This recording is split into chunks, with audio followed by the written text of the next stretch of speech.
Greg, would you like to resume as I gotta leave the meeting. Secretary? It's being recorded. All right, roll call. Mr. Chair, Mike Saliba. Hello? First Vice Chair is vacant. Mary. Here. Daniel Ziamba is not here. Treasurer is vacant. Ryan Roberts is not present. Andrew Hall. Present. Jordan Martin. Aye. Rick Thalen is not present. Mr. Dave Canny. Mr. Raphael Wolf. Here. All right. Mr. Brian Ellison. Here. Mr. John Elgus. I believe I'm here. I am also here. Kyle, I do not see. I don't see Bruce. I don't see Daniel Miller. Ms. Jamie Van Alstyne I am here. and Mr. Bowman is not present. That is 10 people, I believe. We have a quorum, and I am documenting the guests as they arrive. All right, and did everybody get their packet?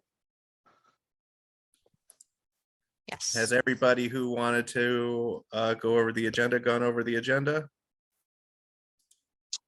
Yes.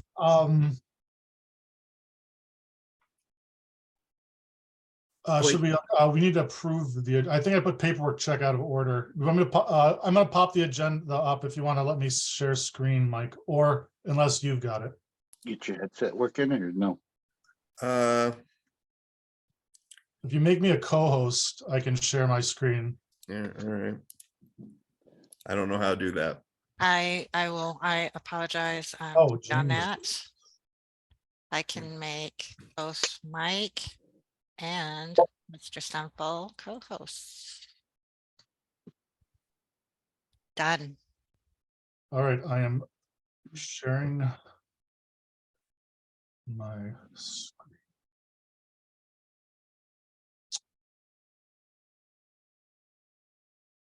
All right, can everyone see the agenda? Okay, I sort of made up these times. It's probably way longer than we need, but that is where we're at. Oh, I see. Let me see your phone.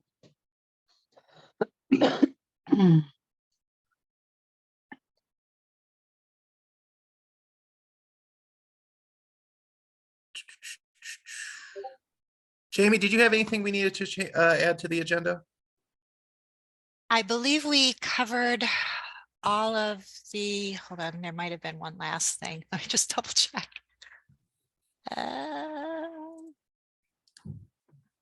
What was the last update I put in on that? I did include everything you mentioned in Discord under budget and banking account. Yeah. Under Oh, yeah, there we go. Yep, no, I think we're all set because the addition was the call to convention. So I think we've got it all.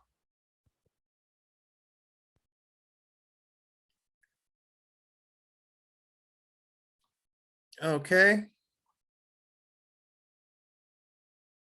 Anybody else have any questions, comments, or concerns before we go to approve the agenda? All right, all those in favor of approving the agenda as it looks right in front of you, say aye. Aye. All right, any opposed? All right. All right, I will stop sharing my screen. I Okay, have a copy so I can write on it and take minutes at the same time. and did everybody, let me pull up my thing. Do we want to do the approval of the previous minutes before we go to open floor? I would think. Open floor is listed first on Okay. the agenda, so, and we just approved the agenda, so we can't. Oh, yeah, we did just approve the agenda. So let's go to open floor at the beginning of the meeting, like civilized human beings do it. Anybody got have it, Andrew? anything for open floor?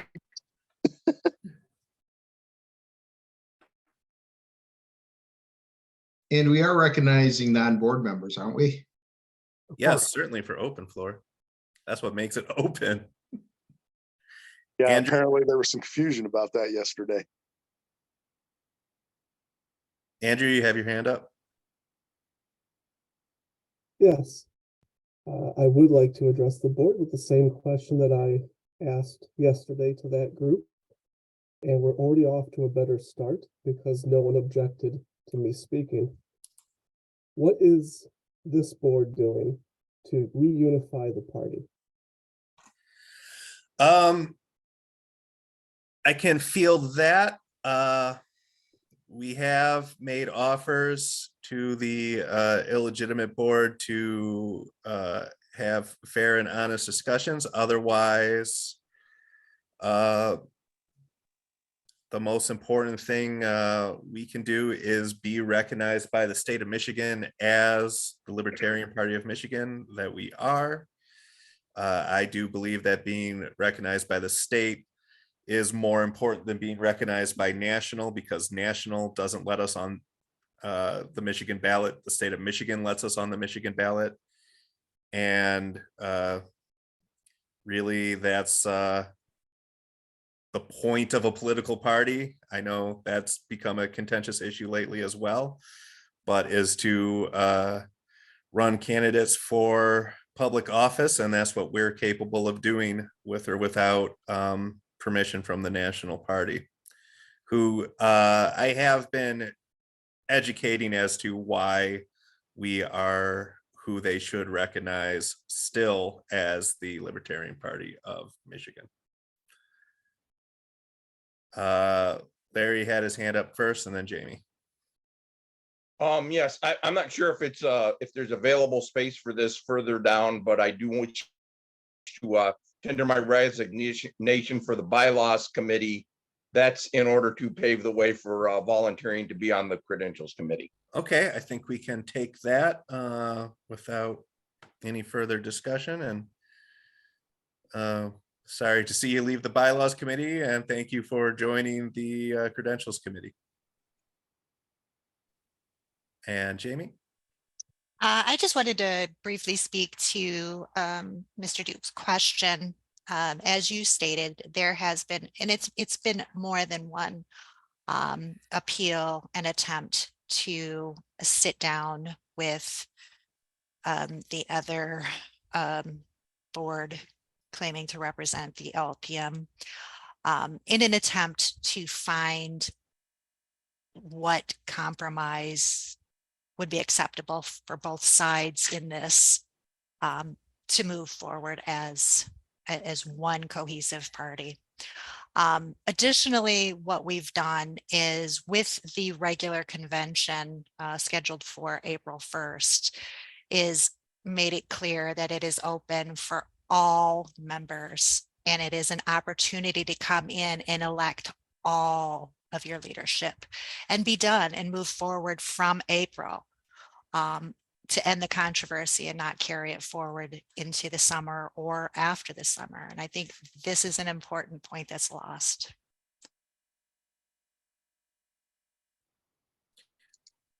And also, one bit of news that has come to light is, I believe the hinge point at this is the December 19th Judicial Committee ruling. Now, if you believe that the Judicial Committee ruling was made improperly and executed improperly, then you must believe that I am chair of the Libertarian Party of Michigan. But if you do believe the Judicial Committee ruling was proper and properly executed, with the new evidence, you must now believe that Tim Yao is chair of the Libertarian Party of Michigan. Depending on how you feel about the Judicial Committee ruling, those are your two linear options for chair of the Libertarian Party of Michigan. Other than that, if you support somebody else, it's most likely due to some type of caucus bias. Jeff, you have your hand up.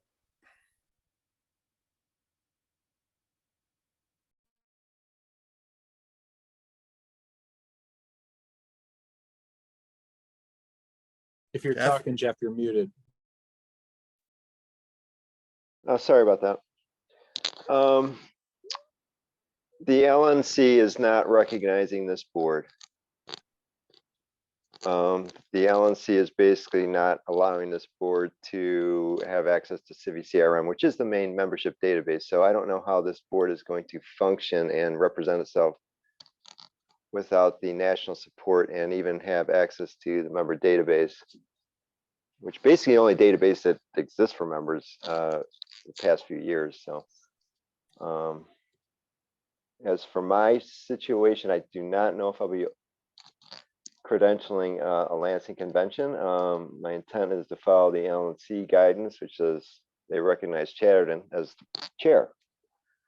So I'm just kind of flummoxed by what the expectation would be and how you would go to the state to say, hey, we're the legitimate party, and what evidence you would present and how you expect them to adjudicate that outside our national party, which we are under the umbrella of, and they are basically have the infrastructure for the LPMI, which is CiviCRM and the website.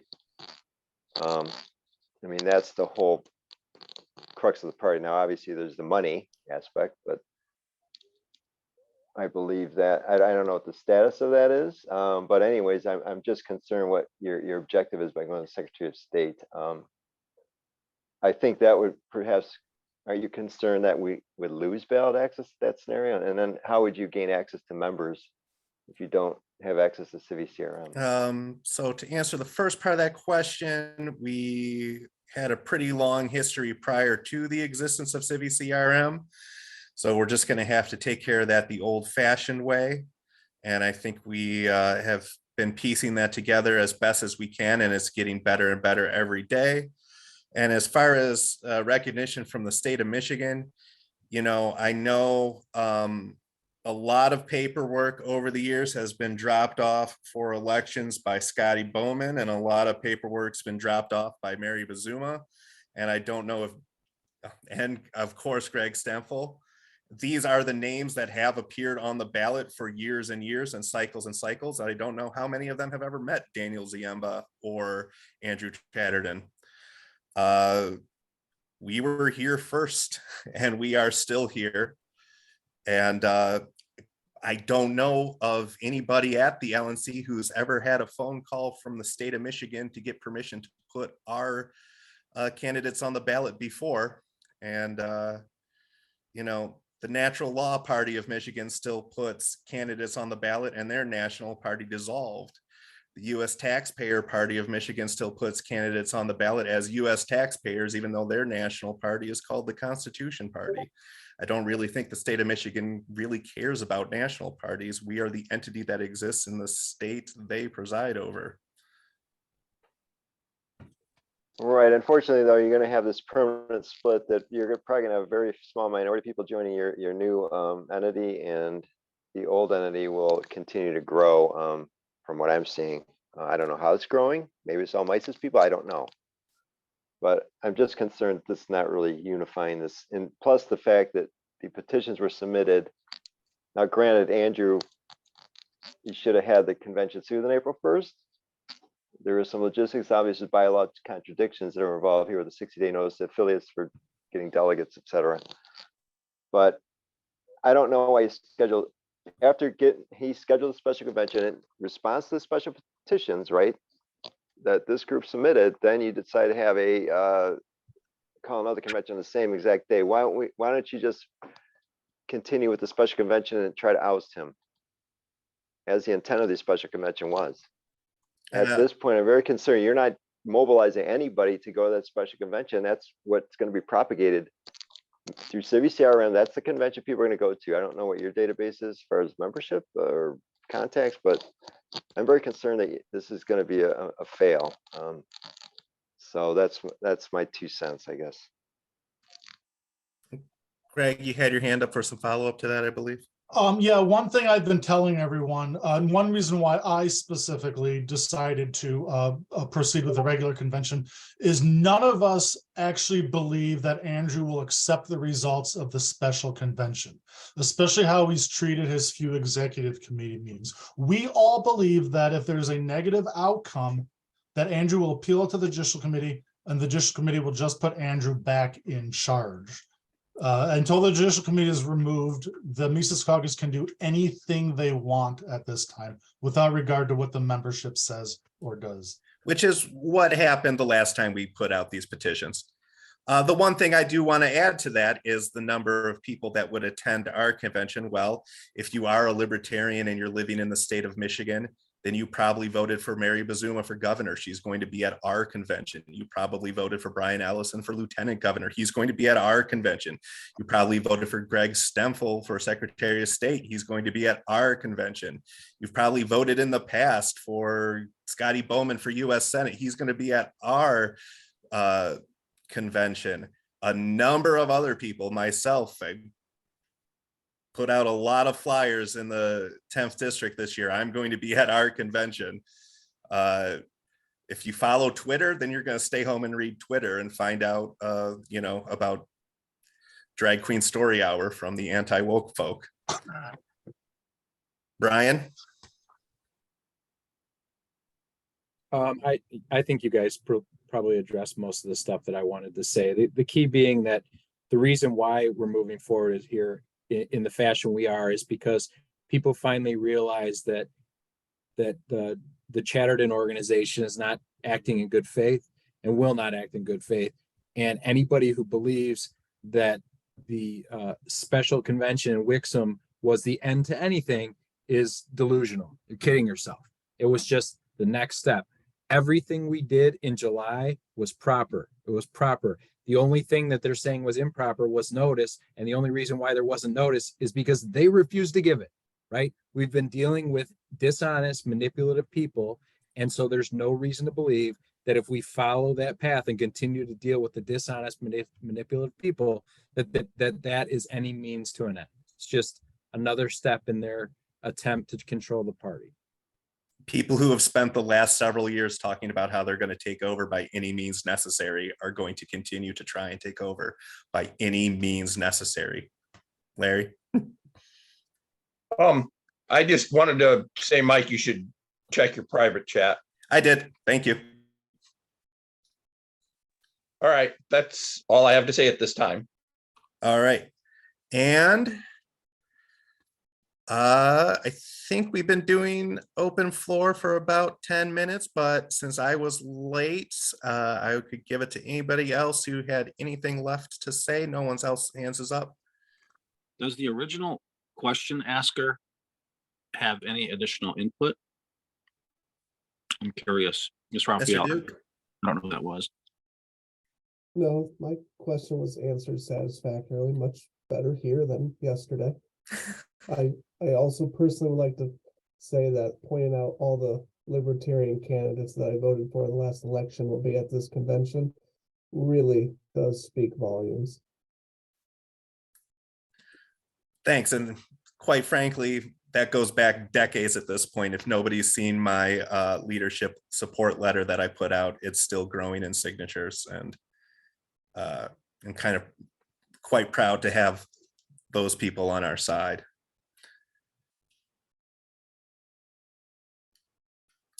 All right, well, that will bring us to the approval of the minutes for our previous meetings, and gosh, we had a lot of them. We had our meeting on January 31st. February 3rd, I believe, was a special or emergency meeting, same for February 15th and February 21st. Has everybody who wanted to take a look at those minutes taken a look at those minutes?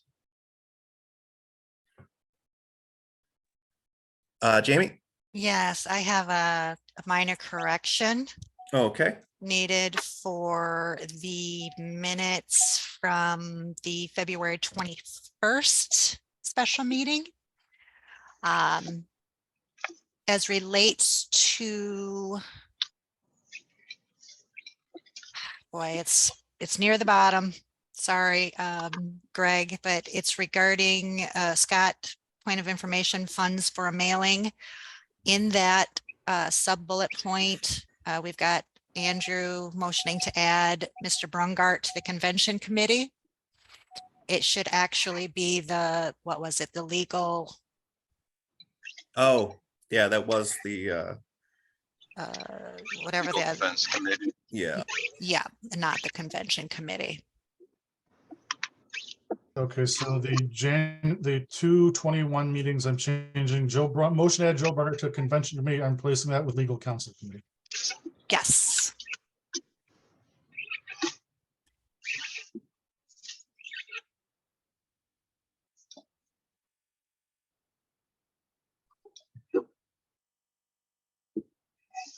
All right.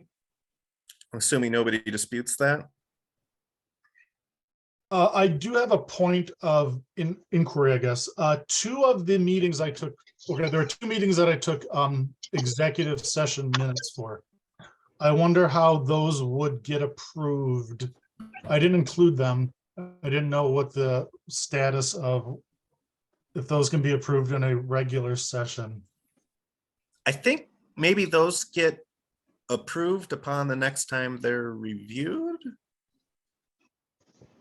Well, if we would we technically have to kind of unseal them in Yeah. order to? I don't know if we just put those in a believe- box next to the Ark of the Covenant or what we do. I believe we can approve them. Yes, by the at Ark of the this Covenant, meeting. which is in the basement of the National Archives. In that event, I will have those prepared for the next LEC meeting. I wasn't sure the status of them for this one. Okay, yeah. So Just one of our meetings is actually just a few minutes long until we do executive session. So the third meeting is literally like half a page long. Yeah, and I think they could be sent, the minutes can be sent separately to the EC, and then I think, yes, I think Brian's right. We could just approve them without just general disclosure in the next A meeting. point of information is do we have someone here who is a sublime prince of the royal secret? In other words, I think it's a 22-degree Mason, I am not allowed to because be you at need that to have Mason. access. I'm gonna have to Oh, ask okay. Scotty to repeat that question for the minutes. Yeah, do we have a sublime prince of the royal secret, I think it's a 22-degree Mason. Masons might correct me if they feel they're not blowing any secrets. Because in order to store them next to the Ark of the Covenant, we need to contact one of them who have access to the room in the basement of the National Archives where the Ark of the Covenant is stored. I want to see that typed up, Greg. It may not be accurate. You can sum up to the best of your ability. But Oh, other than I that, said that outside of closed session. I'm in trouble with the Masons now. Okay. any other additions or changes to the minutes before we move to approve? All right, all those in favor of approving the minutes as they are now? Just can we approve them in four If- separate? The caveat of approving the executive session at a later date. We'll table the approval of the executive session minutes. Greg, are you trying to make a motion to approve all of the minutes No, in I would one like to go? approve them separately because there are 4 separate meetings. I think we should just approve each one separately. Okay. Wait, separately by date or separately by regular meeting? We can just do each Okay. meeting after the other, just so we're on record as having identified them and discussed. All them. right, all those in favor of approving the minutes for January 31st, say aye. Aye. I, Any opposed? All right, all those in favor of approving the minutes for February 3rd, say aye. I, Any opposed? All right, all those in favor of approving the minutes for February 15th, say aye. I, Any opposed? And all those in favor of approving the minutes from our February 21st meeting, say aye. I, And any opposed? All right, that will bring us to officer reports. I do have to apologize for everybody for not submitting a written chair report. I've got a lot of balls up in the air at the moment, but I can let you know we are still waiting on Domain IT to make their decision.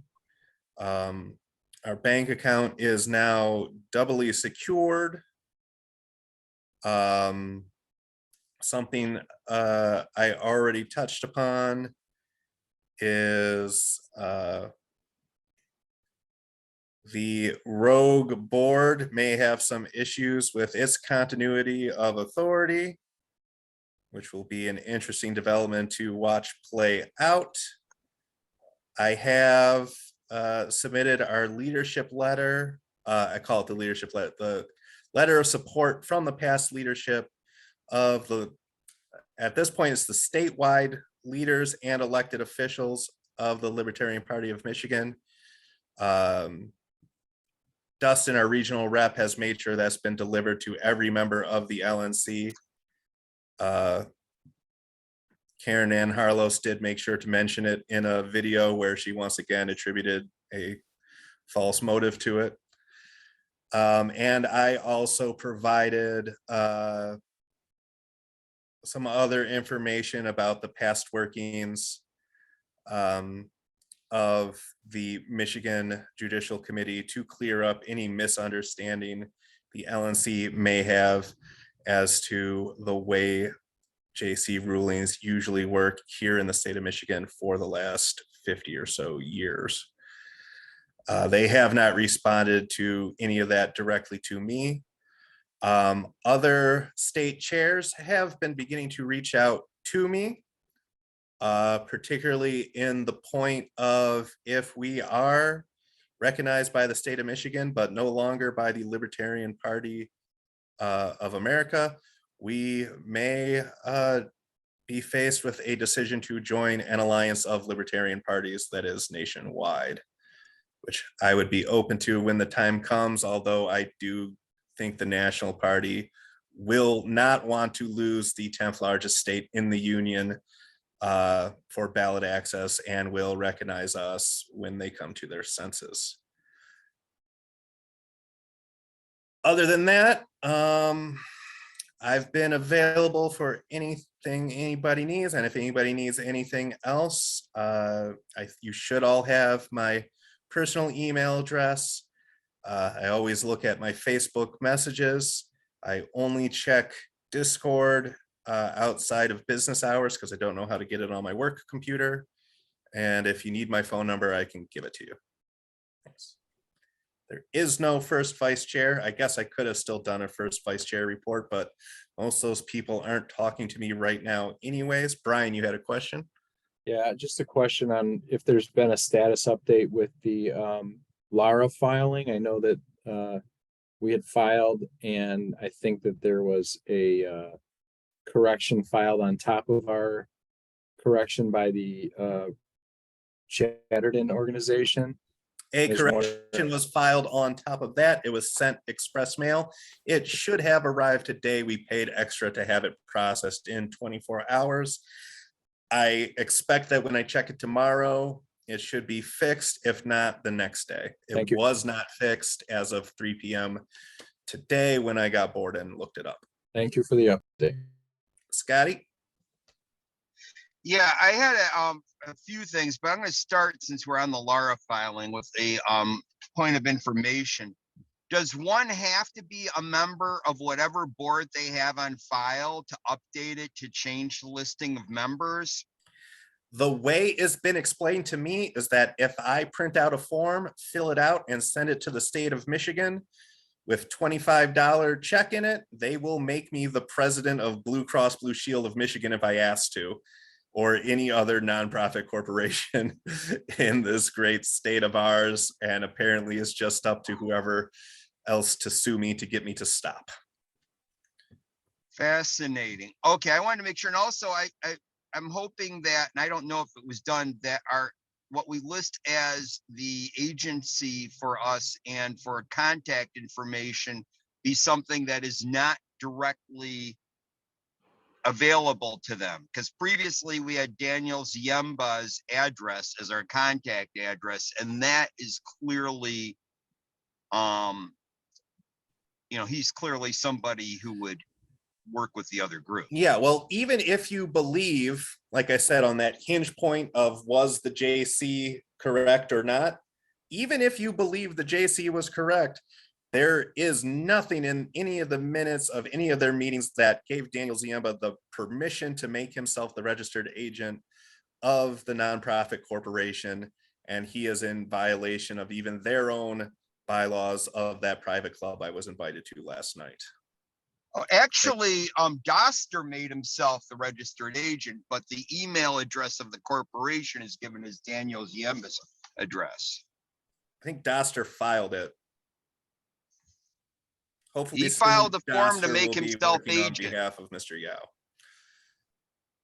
He filed the form, look through all the forms. That's what I'm saying. Yeah. That's been corrected again, back to Vicky Hall. There's never been any kind of a motion, and from what I understand, years to change it from anybody but Vicky Hall. Oh, Doster is the registered. Mike, point of information. Well, he's not any, he won't be tomorrow. Greg. It's been, Bill Hall's requested Vicky not be. She was Oh. just the person that initially did it. And every time we filed it, we failed to note, to update that particular item. So it should be potentially you at this point. I can But I do could that. be wrong. I'm sure the next time we have to change it. That one's a little bit easier to fix, so I can do that, I think, just online without sending anything snail mail. I still have all the links for it too.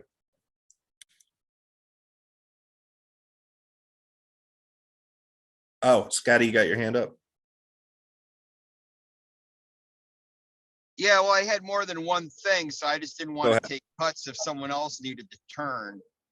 But one of the other issues is with Domain It, did they understand that we have the money? And I'm wondering if we could let them know that if they do not grant us, the legitimate LEC, who also pays them, access to our website, that we will stop paying for it.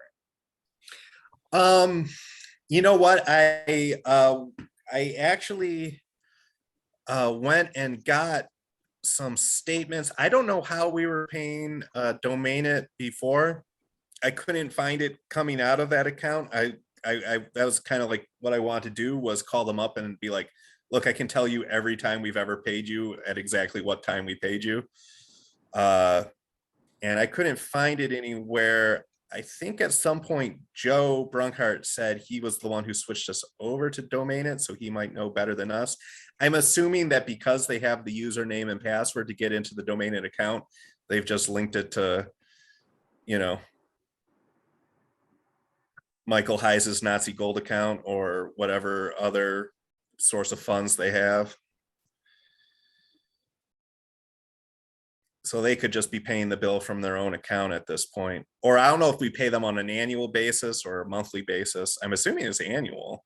I think it was just paid last month, and Larry Henneman put it on his credit card, if I'm thinking of the correct thing. Okay, that makes sense. So yeah, they have the username and password, so they can keep paying it from whatever. I mean, I could call them up and point it out, be like, don't you think it's curious? You used to get money from the Libertarian Party of Michigan, and now you're getting it from Larry Henneman.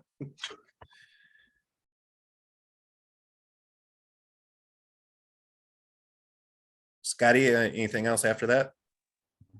Well, and then there was the matter of, we had this beautiful looking fundraising letter going out from a Gmail address, and it was easily weakened by a follow-up letter from info@michiganlp.org saying that this is a scam, and because, well, anyone could get a Gmail address.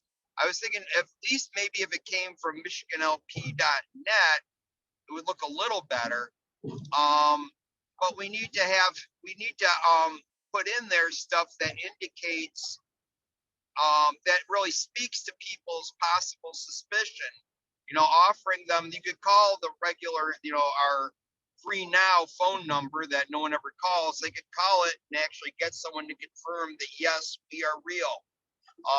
That we could give them the email address that is, apparently we still have access to the Lansing email address, that we could give them that email address, because that's the one that is published on the government websites as our email address. I mean, our snail mail address, whether or not it's the snail mail address that we would prefer, which of course is the PO box at Royal Oak. So it seems like we need to do some things to help support the notion that we are the legit group.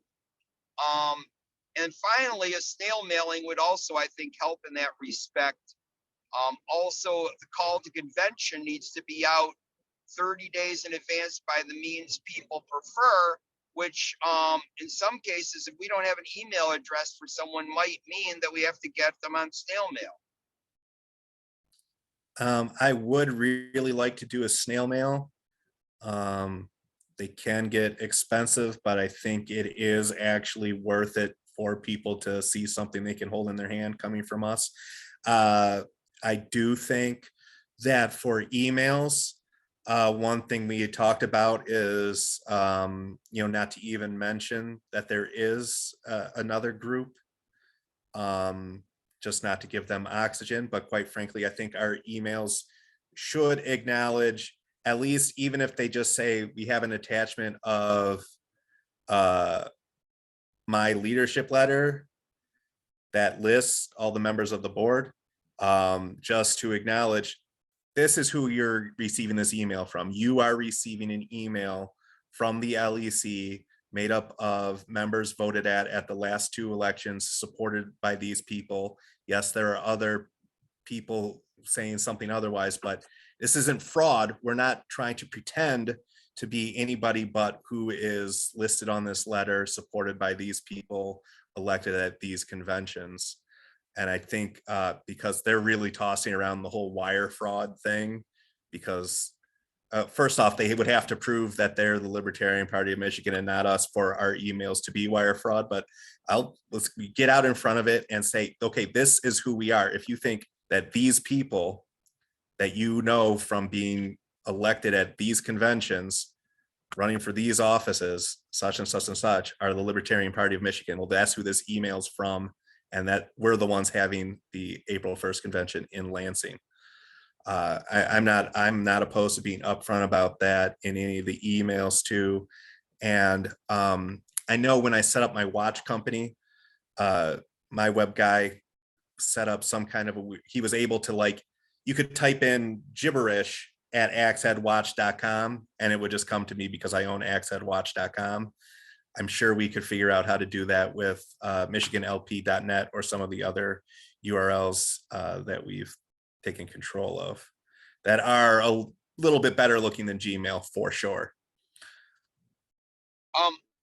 I'm still, why would one not acknowledge the obvious that there is some other people, and at least say that unfortunately some people who are using the website without our authorization, and we're working to regain control or something like that? Just to, you got to shine a light on it because it's obviously the case. Yeah, I think full honesty is the way to go. But I don't want to dwell on it for too much longer. Jamie, you have your hand up, and then we got to get past what has technically been my chair report this entire time. I just wanted to address Scotty's point directly. This was a mistake on my part. I was focused on the particular messaging and I didn't really notice that it was ambiguous, again, because I knew who was sending it, on whose behalf and for what purpose. And sometimes that assumed knowledge just kind of misleads one person, and that it was me. I didn't think of the fact that it could be misconstrued or leave confusion on behalf of the recipients there. I did get that feedback. I take it in order, and we will look at how to better communicate that going forward. Okay, do any other officers have reports that would like to read them or speak to them or what have you? If not, that's okay. We're all getting caught up with this stuff. That can take us into issuing the call to convention by March 3rd for April 1st. I mean, this is just a bylaws compliance thing. Jamie, did you have anything to say specifically about this? I think the biggest concern is our bylaws require that we send notice to members that have lapsed. That includes lapsed members that have been members within the last 3 years. So we really need to work on compiling that list and make sure that we can comply with that. That's the only feedback that I'll share here in this meeting. Jamie, how extensive is the database we have in terms of records? Current members only. Okay. Well, I mean, I know of some lapsed members, but I don't have contact information, which is key here. So. Yeah. Well, any members that were, current prior to sort of the implementation of Civi CRM could cover a lot of that. We could just, through deductive reasoning and just a little bit of paperwork, I think we can put together a pretty extensive list for what we have available to us. I may have old lists from when I was chair too. Yeah. Brian? Yeah, with regards to that, I think it's important to remember that where something is impossible, we can't be expected to do it. I think it's as long as we make every diligent effort to do what the bylaws require, then I think that we've met our obligation. If it's impossible for us to get that information for some reason, then that doesn't mean we can't ever hold a convention, right? Somebody stole the information from us. We're doing the best we can, and it is what it is. I think we do have to be a bit more proactive here in advertising the convention and the call in other spaces, Twitter, Facebook. That's not going to cover all of this population, especially if they're lapsed members. They may also be no longer libertarian, but it is a best effort. It may just work out that way.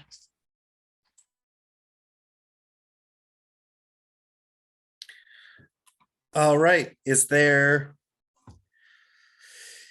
anything we need to approve? The 3rd is coming up, or can we just say we're going to? A motion to authorize Mike to send out a call to convention to members by March 3rd. Okay, I'll take that. Can we verify March 3rd or March 2nd? Second. Am I wrong? Okay. Well, I don't know. 30 Okay, days. Google, what's 30 days before April 1st? It should be the 2nd, I think. I believe Greg's right. The 2nd.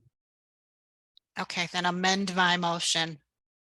I never even wrote down the wrong one. All right, No, well, second that. okay, moved and seconded. Scotty, you have your hand up. Yes, is that gonna include a snail mailing? And if so, who's gonna handle that?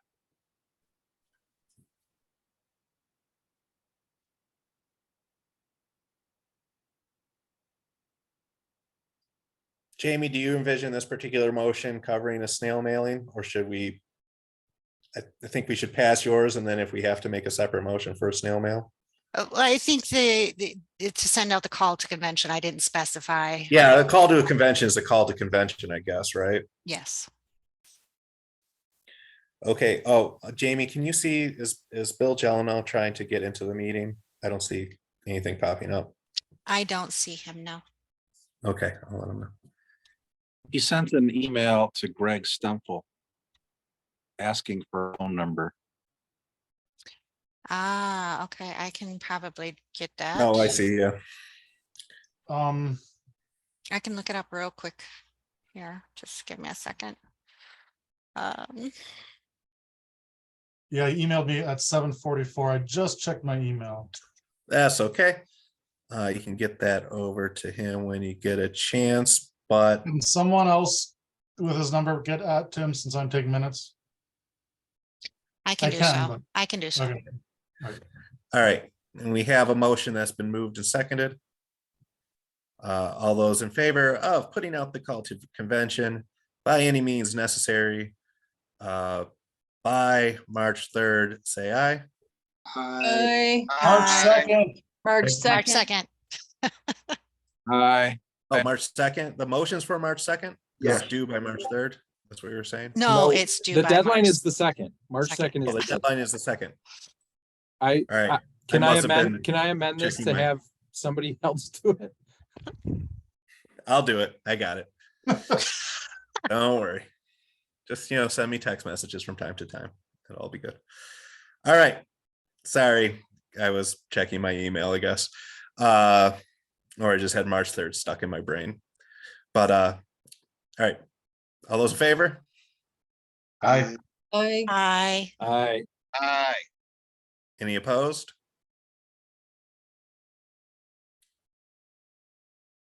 All right.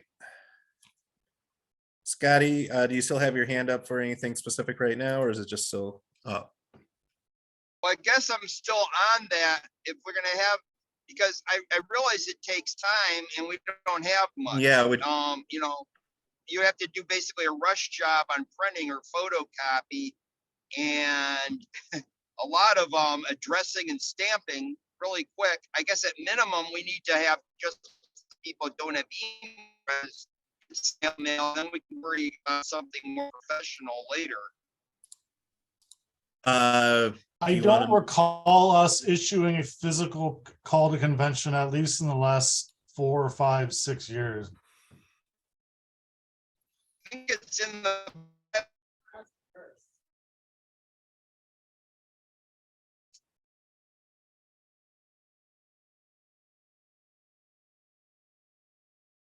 I didn't hear all that.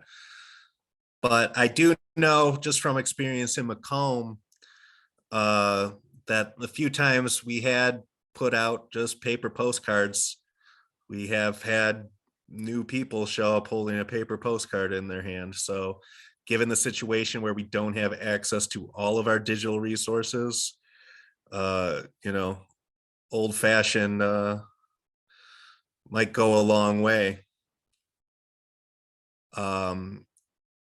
Do you think we need a motion to do it, or do you think it's something we can all work on together on a voluntary basis? Is it something we want to pay for from party funds since stamps can get expensive?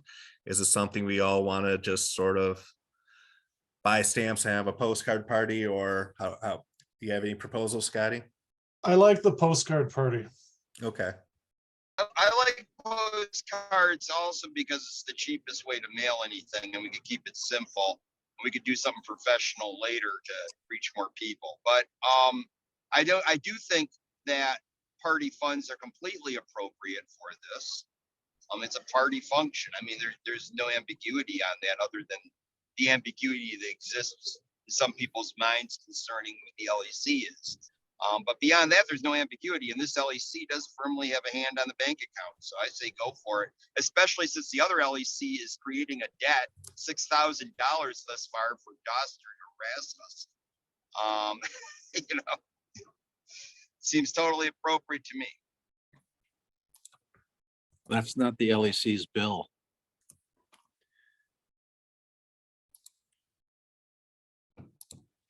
All right. All right, let's just do it on sort of a informal basis, grassroots style, and I'm all for it. I've printed out a lot of postcards before.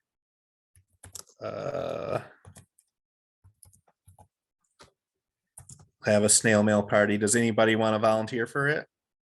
I'll help. All right.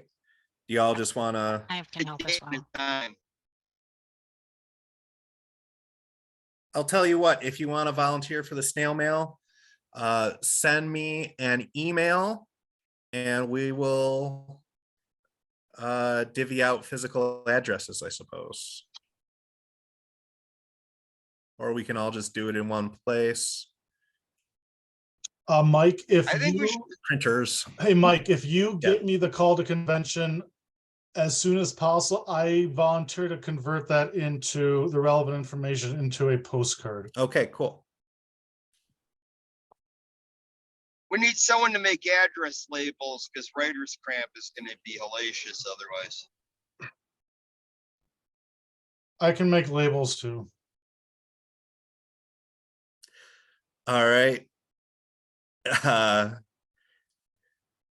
Do we all want to get together at a physical location to put these together? Sounds like fun. Sure, as long as there's food on the, I've got lots and lots of address labels. All right.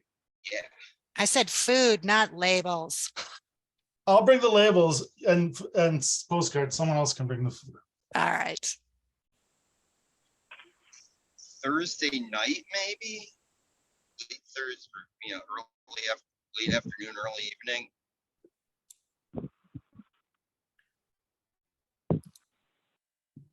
Any You're not gonna have much volunteers for time to do host? that.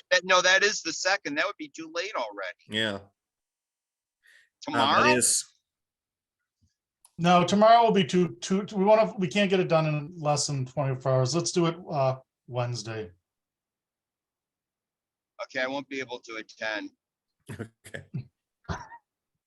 unless it goes late. I get done with work at 9 PM. Any volunteers on a location? I'm central in Ferndale, at least central and southeast Michigan. And we have a lot of space. All right, I'll take that as a volunteer.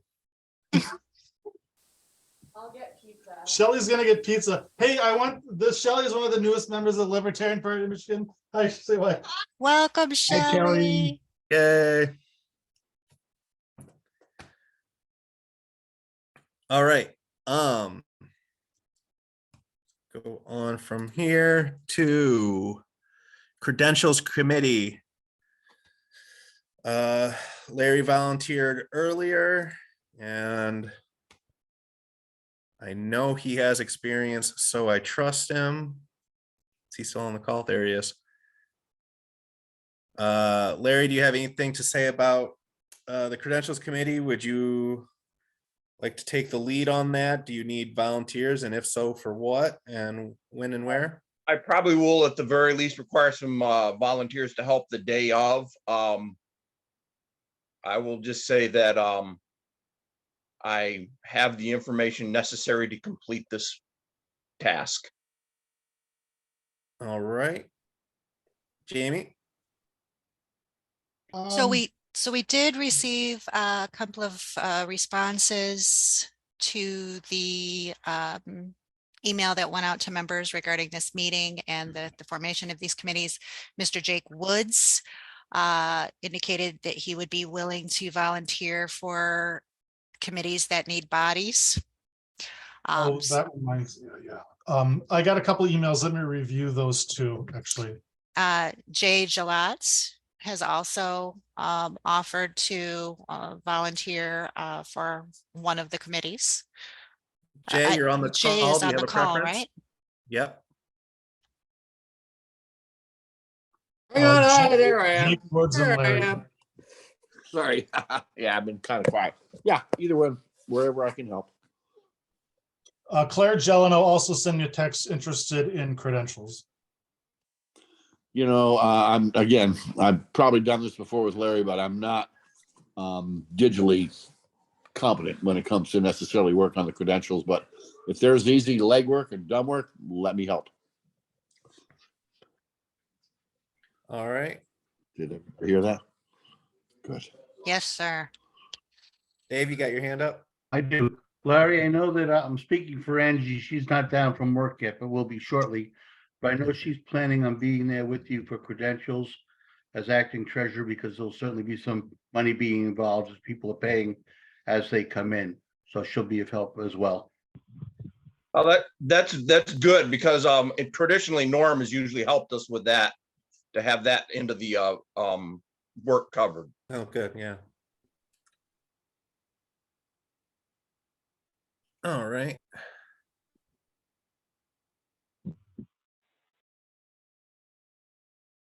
So do we have A any motion, I have a motion to nominate the Larry, Jake Wood. Point of information, does anyone know who Jake Woods is? That's what I was gonna ask. I don't. If we don't know who he is and he's not here at the meeting, I don't think we should put him on. Okay, We can make him a volunteer at large. If he shows up in Lansing, we can give him an assignment. Sure. Okay, then I will amend my motion to nominate Larry Johnson, Jay Gilat, Claire Gelano. And did we have anybody else? Jason Brandenburg. Are we nominating Jason Brandenburg? He hasn't, He responded to me. This has been it's been more usual for the convention committee to have to figure all that out, which is fine that you guys are doing it. But I already asked people, including Larry and others. So, and Angela, Cammie, of course, as treasurer. Okay, so it sounds like we can pretty much merge those things together. Jamie, are you at the completion of your motion? appending Jason Brandenburg. Okay. Yes. All right. So seconded. Seconded. All right. All those in favor? Aye. Aye. All right, that passes. I'm gonna oppose it just because we didn't discuss it, just out of principle. Is that who said that? Brian Ellison. Oh, okay. I guess we could have discussed it, yeah. Sorry, Brian. No motion, Brian. All right. Spicy. We now have a committee to investigate NDA violations. Is there anyone who would like to speak on this point? Brian? I move to open up nominations for committee members.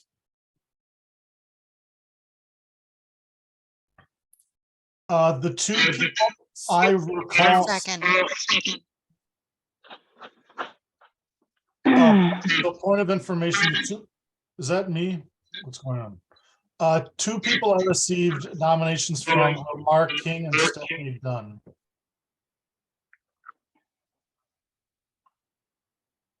Okay, they were not nominated to be on the committee. Is this me now making this?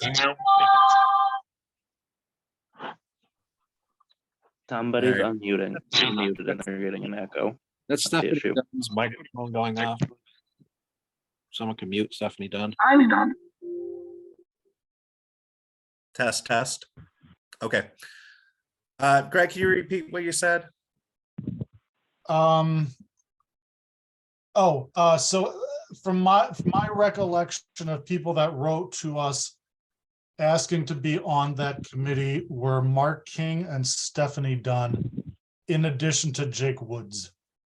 Okay, very good. There was a motion. Yes, Brian? Also, Trevor Stepp.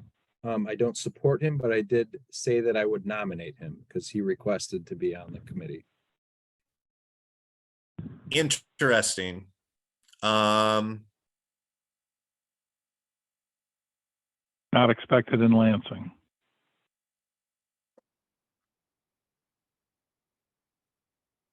This is for the pointless committee to, and I'm sorry, the important committee to Okay. investigate the NDA violation. So that whether or not they're in Lansing really is irrelevant. This is just fulfilling the requests of the petitions from the members. Okay, I Trevor- see. Trevor Stepp's currently on the board of Andrews, Yeah. event, so I don't think he can. Exactly. Well, is he a due paying member of the Yeah. Libertarian Party of Michigan? Yes, he is. Well, then we observe him as a member. Um, Point of inquiry, did we set the parameters for this committee by original motion? I know that there was a stipulation that they couldn't have been on the LEC this past term. I don't remember if we set the number of members. I want to say that we did to 3, but I don't recall for sure. I don't recall setting a number. It's in one of my minutes. I should know.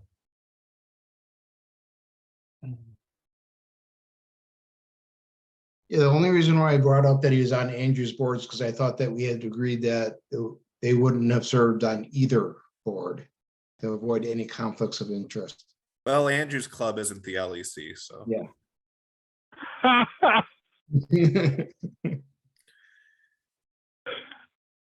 Okay, I have Sorry. the full motion that we voted on, if you want me to read it. Okay, Sure. go ahead. There's a motion to appoint an investigatory committee to consider possible misconduct by Dave Canny, Greg Stumple, and Joe Brungarten, the creation of the petition, which was ultimately submitted on January 3rd, 2023, to be populated by members of the party who have not served on the LEC from the 2021 regular convention to present. So technically that would not disqualify Trevor Stepp. So we could nominate him and then vote him down. Okay, that's a good question. Because he's I would not say on he's our disqualified. I would say he claims to be serving on an LEC, and I think that claim disqualifies him. And I would agree with Dave Canny on that point. We don't have to we don't recognize that LEC, but he does. Well, we can explain that to him and see how he feels, if he's disqualified or not. Or we just vote him no. We can just vote no. Just vote him no. Yep. All right, so I'm assuming we do not have an emotion to adopt these volunteers as a slate. I move we adopt these volunteers as a slate.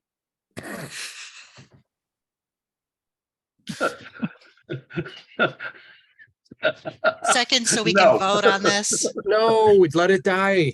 It's been moved and seconded. Can I Sorry. speak to my motion? You may speak to your motion.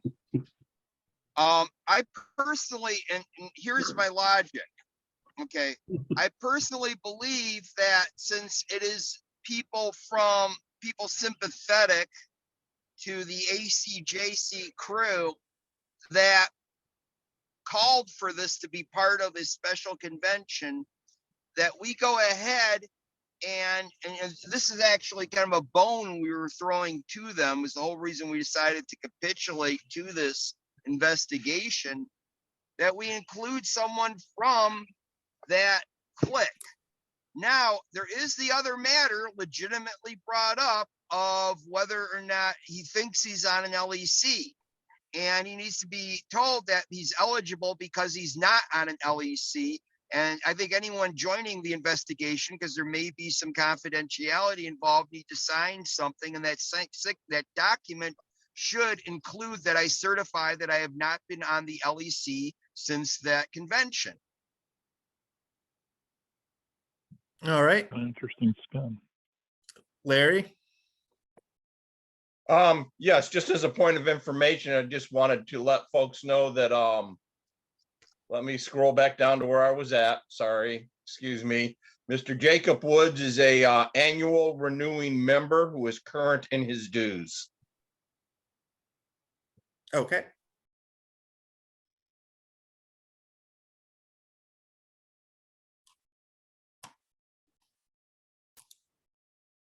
Point of inquiry, I guess. Would it be appropriate in order at this point to table this, fulfilling this committee until our next regular meeting? I feel like we haven't got the word out there. Well, I guess is that appropriate? It's been moved and seconded.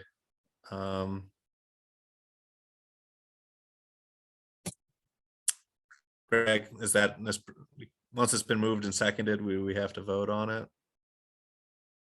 To be withdrawn. I believe a motion to table is in order. Okay, motion to table is in order. All right, that's been seconded as well. Any discussion on the motion to table? I haven't made the motion yet. So I just asked if it was in order. So I moved to table this until our next regular LEC meeting. And I would request that we send out correspondence to the party requesting volunteers to participate on the committee. And in the correspondence, I think it should just be referred to as a special investigative committee without any further details.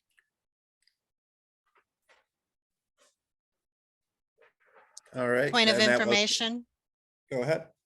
Brian, would that also include the requirements or limitations be included in that? That is to say that no one that is served on the LEC in the period that was specified. Yes, ma'am. Okay, thank you. All right. That's been moved.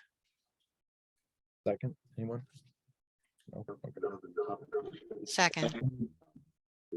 All right, there we go. Any further discussion? You said no other information. Would that include excluding the information that was implicit in the investigation to begin with? That we're investigating 3 individuals with their names for NDA violations? Yes, it's my specific intent that we keep the announcement that there's an investigative committee, that we keep it somewhat confidential. I believe Roner, even where references investigative committees, they're supposed to be essentially confidential. And so I think anytime we're advertising what we are investigating, I think it taints the pool of prospective volunteer members.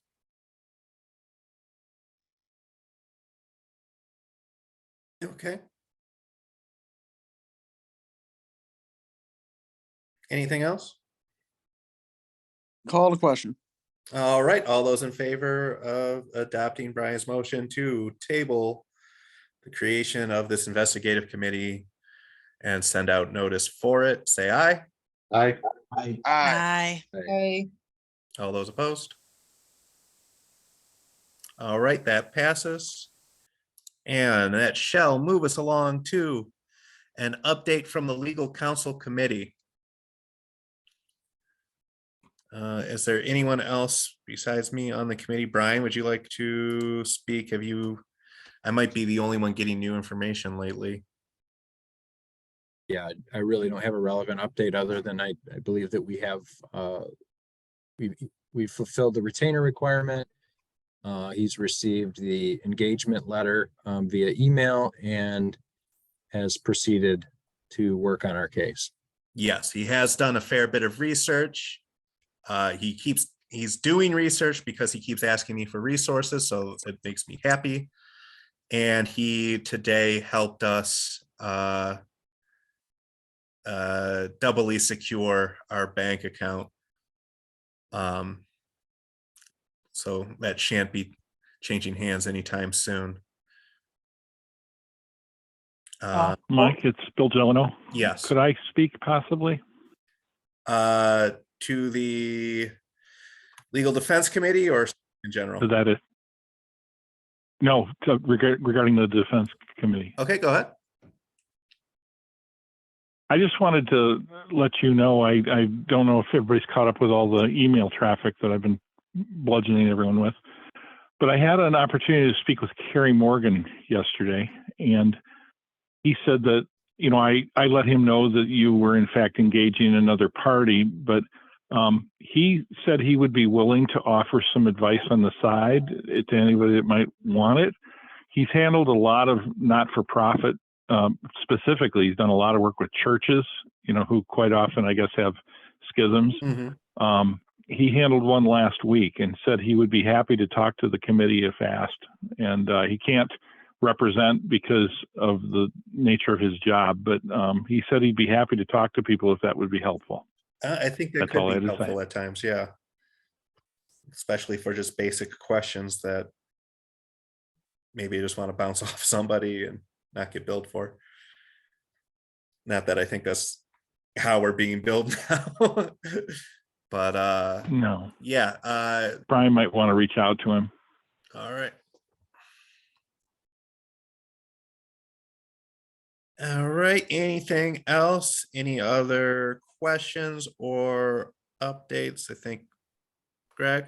It just kind of occurred to me, we really didn't hear from Bill Gelano in terms of how convention planning is going. We actually didn't even put that on the agenda, but since he's here, would there be any objection to giving us an update on where things stand with planning the April 1st convention? Could we move it to open floor? I would be more than willing to stay a little bit extra for that update, but we have some important new business coming up. We are in convention planning though. Technically, yeah. Okay. Fair. All right, Bill, any I'll updates? I'll set a world's record. Usually I go long. I'll keep it to 90 seconds. Actually, I think it's going pretty well. The website's up and running and working very well. Jamie and Sharon, who you wouldn't know, works for Raphael, done a great job getting it all set to go. We've taken a few memberships so far. The only local group that I know that's met is the LPWM, the West Michigan group. I can tell you that they'll be sending as many as 32 delegates to Lansing and will not be sending any to Wixom. There was a specific vote on that. As far as the facilities ready to rock, that's not a problem. I did have a chance to speak with Leah Daly yesterday, and she had mentioned previously that she might be able to hornswoggle some audio equipment, and she told me that that was less likely. So that's something I'm going to try to figure out how to either obtain or pay for. Everything else, I think we'll just see over the next 2 weeks as various affiliates have their meetings, and then it's a matter of communicating the need to get registered. I had spoken to Larry Johnson previously about being involved with the Credentials Committee. Talked with Emily on Friday. She suggested he be involved in it since we've had to use some of these unusual credentialing techniques when there's been disputes and this and that. And I figure Larry and Jason and Angie and whoever else is on the committee can sort that out. The rest is pretty perfunctory. As soon as you have an agenda approved, that'd be great because that's one of the necessary documents for the package.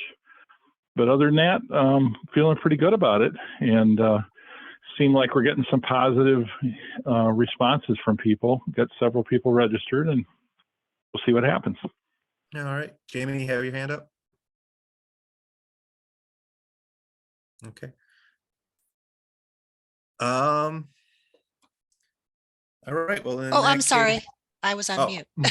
Oh, I thought talking. you were really quick putting your hand down. Oh, because I put it down and started talking and nobody was listening because I was muted. But anyway, a quick question for Bill. And I know this might be silly, but early on, I was going to follow up with the location on the lunch. I did email them. I never got a response.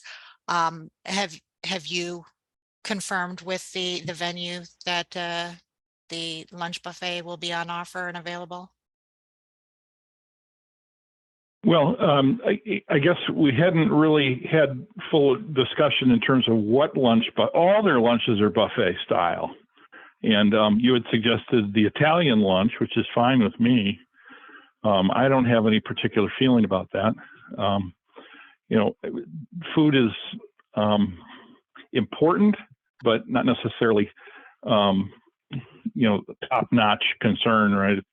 You know, we basically want people to be fed, and you know, there aren't a whole lot of people around on this call. Scotty's here, who would remember. I've run a few of these, and I try to make sure, especially with the food and beverage background, that everybody's happy with the lunch, and they always have been, and I'll make darn sure you are this time. So it's really just a matter of how many people do we need to serve? I'm not sure if that answered your question. Well, that goes right directly to the question. The number one, the venue is prepared to provide the lunch buffet. Oh, yeah. And when do they need the Absolutely. final counts? Because we need to communicate that in our call to convention. It's a matter of days. You know, there's a certain amount of art that goes with this, where you know, when we get to the game, you know, I'm going to make a call as to how many to ask for, and quite often there will be people who will show up the day of, and we'll know how many we have in our pocket, how many people have canceled, how many people that have paid but are not going to show up. All those things happen. We'll make sure that it works. What time do we get kicked out of the venue, Bill? Well, I've got some flexibility there. I've asked for it until 4. I think we can have it later than that. We're the only thing that day. Okay. So I don't think that's going to be an issue. But if you want more time, just let me know. Again, I was kind of waiting for agenda to see, you know, what your time frames were. Other than election, we don't have, you know, substantial, well, there might be some bylaws time. But I think that's what needs primarily the most important thought right now. The rest is just printing and collection. I've talked extensively with Angela about, you know, process there, and we've got some reports that need to be produced periodically to help us along with that.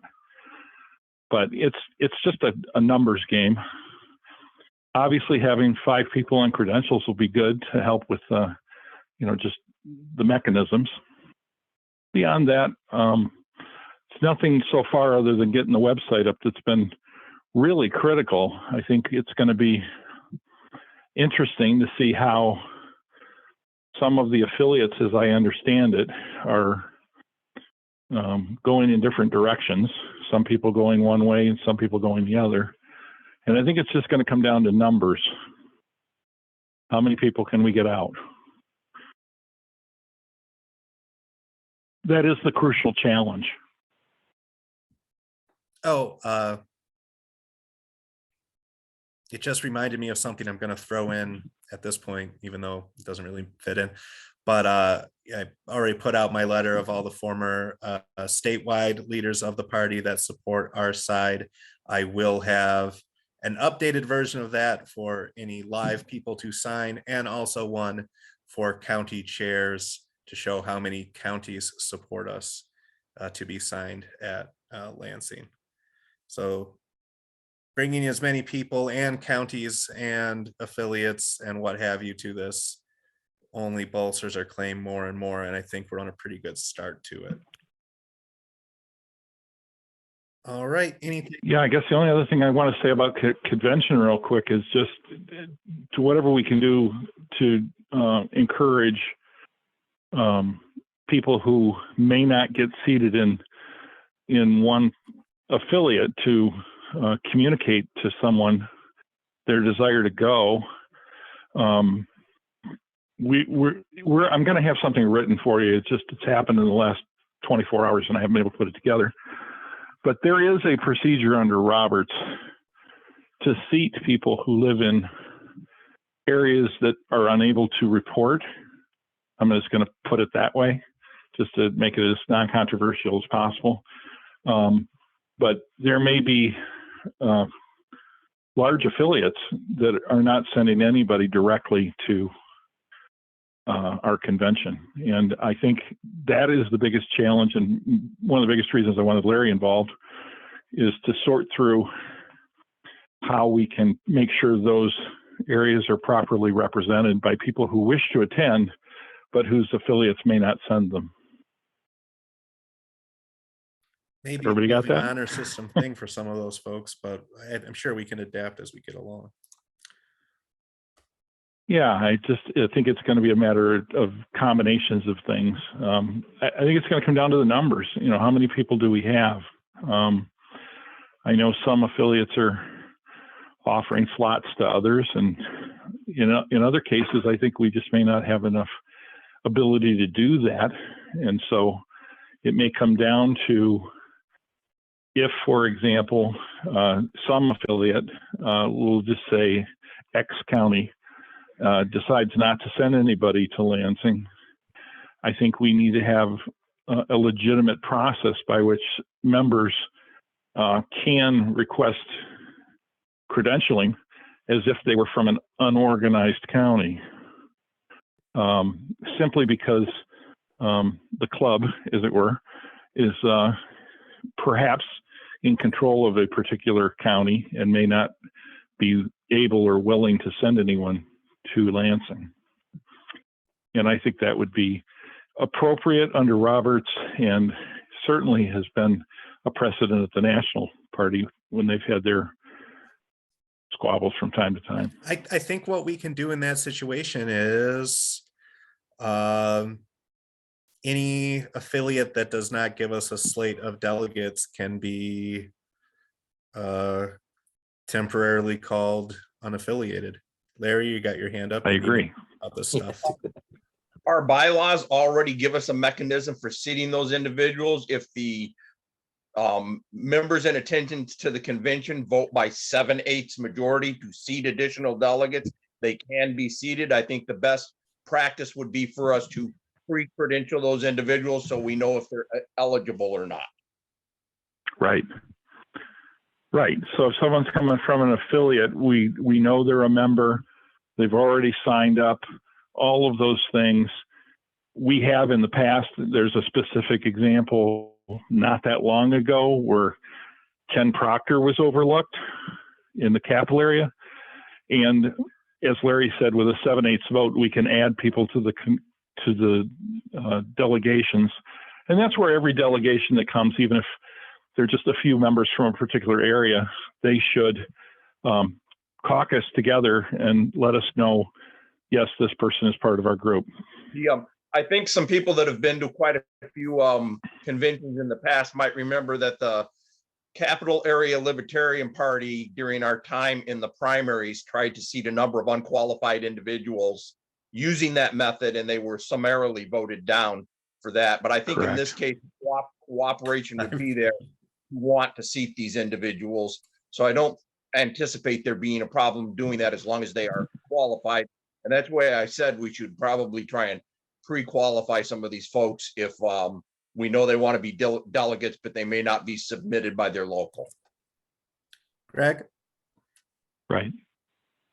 For the unaffiliated people, we should hold a caucus on the next couple of weeks for unaffiliated people, so Stephanie and them can pick themselves as delegates. All right, we can. We'll talk about that later. Yeah. All right, I think that should bring us right back to new business. The first item is the bank account. I sort of gave my little bit of update to that. I was actually at the bank today just to make sure it was extra secured. Angela, did you have anything else to say about the bank account?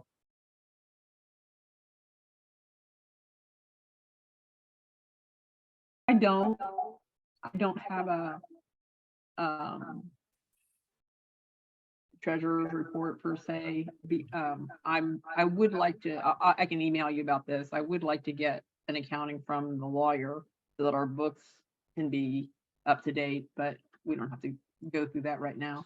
But no, there's nothing going on. We've got, I haven't checked this afternoon, but when I left this morning, we had couple people had registered for the convention already. They had included some donations for the legal fund, and we've got Lisa sent us a donation for the legal fund. So I got a bunch of money to send over to the legal people. So we're looking pretty good as far as I can tell. It's coming together really well. Sounds good. I haven't registered yet. I will do that tonight. I'm going to be there for sure. Jamie, you got your hand up, and Yes, so I especially wanted this item on the agenda because right now we do have a separate account designated for the legal defense fund, and I like that, and I think that's important. I think it's necessary. But for normal business, including signups and renewals, are we considering linking our current digital assets for managing accounts to this bank account? Are we going to operate under the assumption or with the assumption that we should conduct business? I think we could get to that after convention. It could sort of remain in a little bit of a sort of pseudo escrow until then, just so we know what we're dealing with post convention and where it would need to go, or if it's still our, a month from now, our legal situation may look different and we might feel better about putting it in with the main bank account, or we might feel better about keeping it separate. So Mike, this is Bill. I wonder if I might just have 30 seconds on this. okay. I think it would be useful for Brian and his committee to speak directly to Carrie Morgan. I know that Raphael, for example, made some comments last week about taking action and not delay. I don't know the status, and I certainly wouldn't comment on the strategy of the legal team that's been hired. But I just encourage you to talk to Carrie. Carrie felt that with what he knows, that we have a very strong hand, and he feels like an injunction should be filed as soon as possible. And the reason for that is that since there are two conventions, supposedly, it's going to be a lot harder for a judge to sort out post-convention.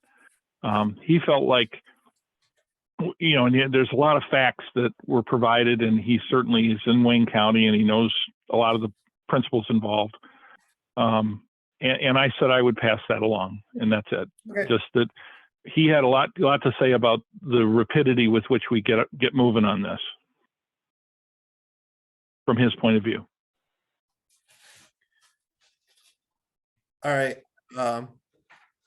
Brian, I think we can both touch base on that tomorrow. Greg, you're still unmuted. Did you have something to say? Or Oh, no, I'm sorry. I will mute myself. Angela, were you about to say something? I changed my mind. I just want to say we had originally talked about opening up a bank account, just a separate bank account in the name of the party, so that we would just have two bank accounts, but there's some piece of paperwork that we're missing, which prevents us from doing that. So the situation we have now isn't ideal, but it is what it is. So it's better than nothing. And we can get if we can get the attorneys okay to use the main account, then obviously I think we would all want to do that. But until that happens, we just have to keep collecting it in the bank account that we have. So that's my 2 cents on that. As a response to that, in the discussions that we've had with the attorney was essentially just advised us to be cautious about spending money in the account, but that it was our money in the account, and if we had obligations to pay out of that money in the account, that we should feel comfortable paying those obligations. So it's not, no attorney has advised us, don't spend the money in the account or hold off on spending the money in the account. In fact, he essentially said the opposite, but did advise, like, there's a possibility that this could go in a different way than what we all think. And in that case, you want to be conservative about what you're spending. Yeah, So if I may ask a question, because it was, I was under the impression that if there was an injunction filed, it may be filed against all of us, which would mean that nobody could spend any money from the account, which would, really tie our hands, especially with the obligations that we've already committed to, the hotel deposit comes up in my mind immediately. So I think that that's just another reason to try to keep the funds separate. maybe just, so right now, when somebody logs onto the website, signs up for the convention, where does the money go? You have access to that account. So that goes into the account that we're signers on. I kind of thought it was like going into like a PayPal account or something. Yeah, we have a PayPal account, but there's also another bank. It's Okay. called Blue Vine. Oh, It's mostly an online bank, yeah. but technically it's in the name of my affiliate. Okay, yeah, okay. That is, but right, my affiliate doesn't have any, well, I do have affiliate money, but it's in a, it's in a jar on my desk up there. Every penny that you see in there is the affiliate money. There's nothing in there that doesn't belong to us. To the party, I should say. Okay. There's nothing in that account that does not belong to the party. Everything in there is party money. Mike, I beg you to talk to Carrie. I think Brian's closer to where we need to be here. And here's the reason. The LEC is a legal corporation that's shielded from any liabilities that may come about. Secondly, the court or anyone else would perceive it to be a fraud that we're collecting money broadly. Let's say 100 people sign up for the convention, and they all buy the best package. So we've got $8,500 that we need to spend because we've taken that money for a purpose. And as Brian said, I think we have every right to meet those obligations. But putting those monies in a different account, I think is a wholly bad idea. And I'm just going to say my piece there, and then you guys can do whatever you want with it. Genesee County, great folks, love them to death, but they're not incorporated. They're not shielded from what could be concerns of a judge or anyone else that maybe we were diverting funds. We should just be the LEC. You've got the legal protections you need. And again, talk to someone that has better standing on that issue. All right. Yeah, go ahead and forward us the information for Carrie. We'll set something up. And Angela will include you on that since you have all the balls in the air. So you can say where everything's going. I'm fine with using whichever account. I don't care which, we were just trying to get something going. So yeah, I mean, I think everybody, I'm personally fine with using the main account. I was just, that wasn't a decision I got to make, but yeah, if we're going to do it, let's do that. I'm fine with it. Yeah, well, The even, only thing we don't have though is with the PayPal account. I can send the PayPal account to the main account, but we don't have access to the party PayPal account. Andrew still has that. Okay. Okay. Well, even like, when you have an account with the bank, they'll let you open up like a side account for like, Christmas club or vacation fund or something like that. Maybe if we really wanted to keep it separate, but in the same bank, we could create convention fund. But I think all the money is kind of for conventions going to be sort of like in and out by the time it's over. But anything else on banking issues? All right. We'll have more to report on that at the next meeting, I'm sure. Moving on to budget.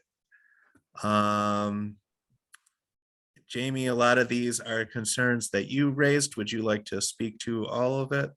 Yes, please. We do have an Go ahead. IT director.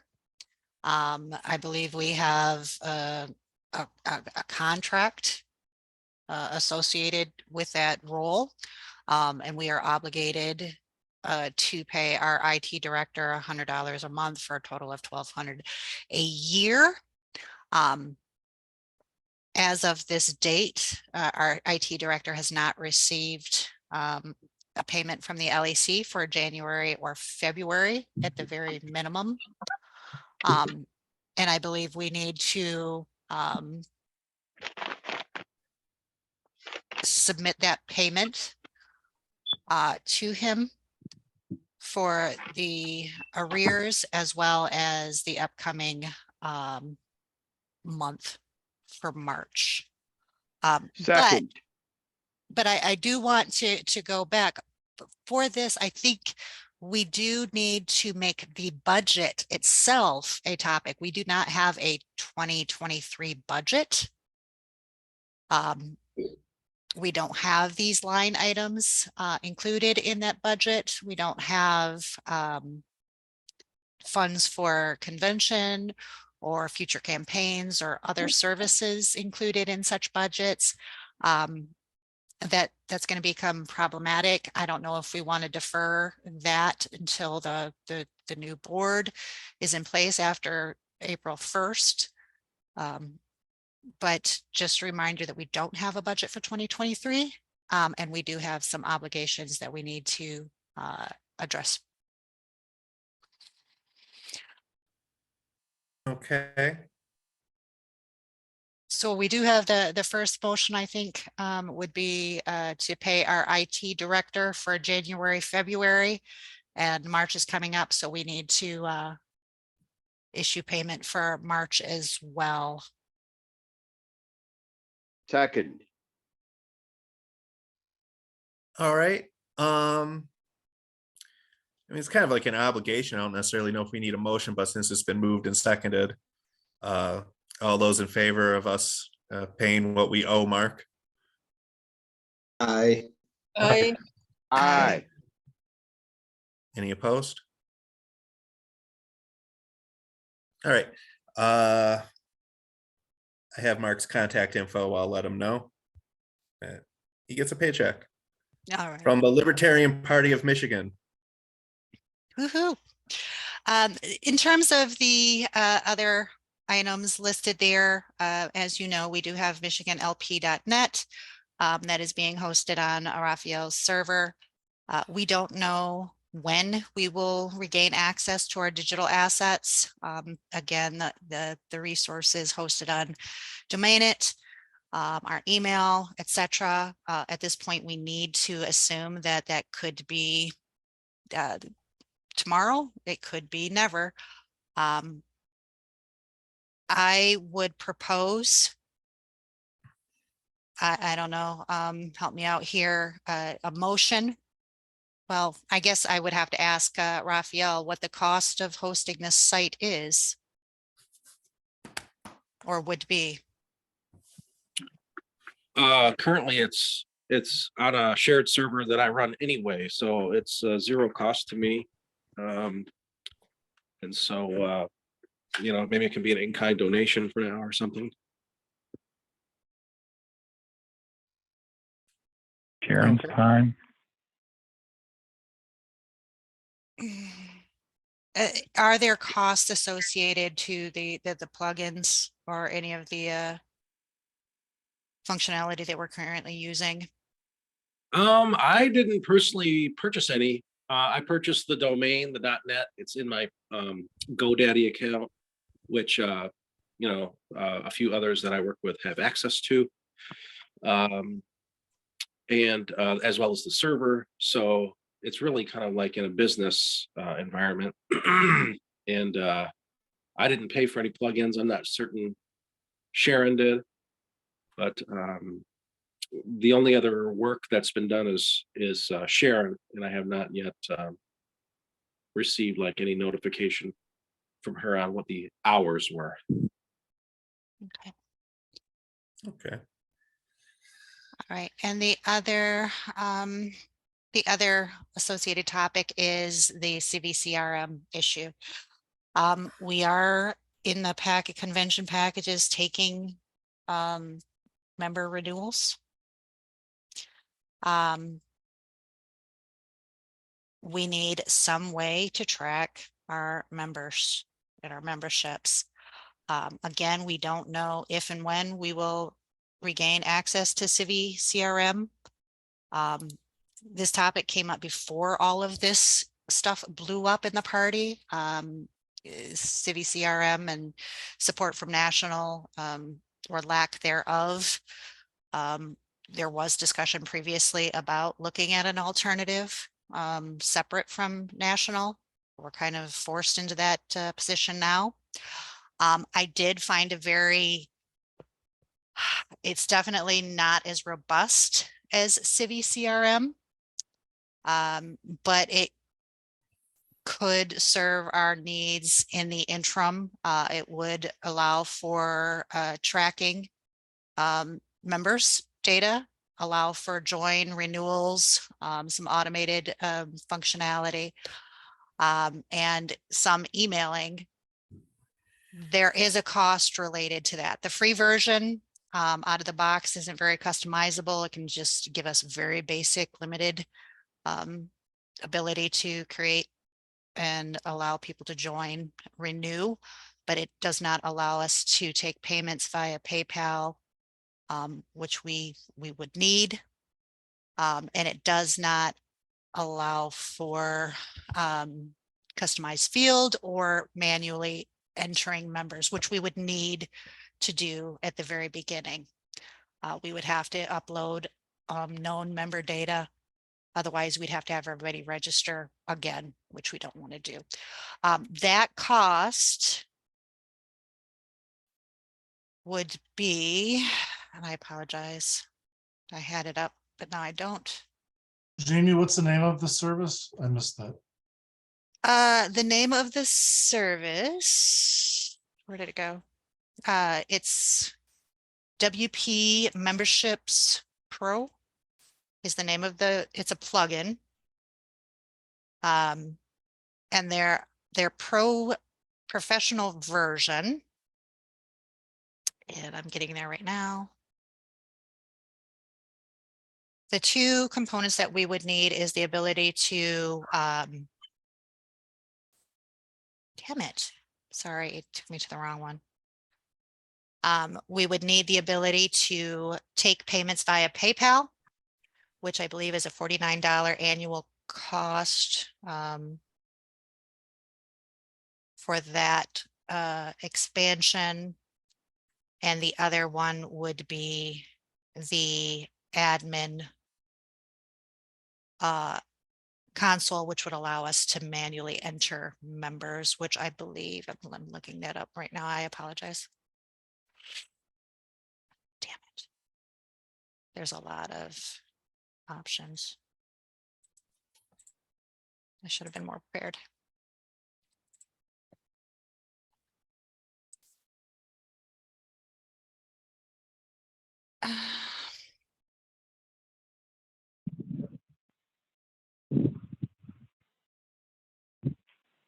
I'm scrolling. I apologize.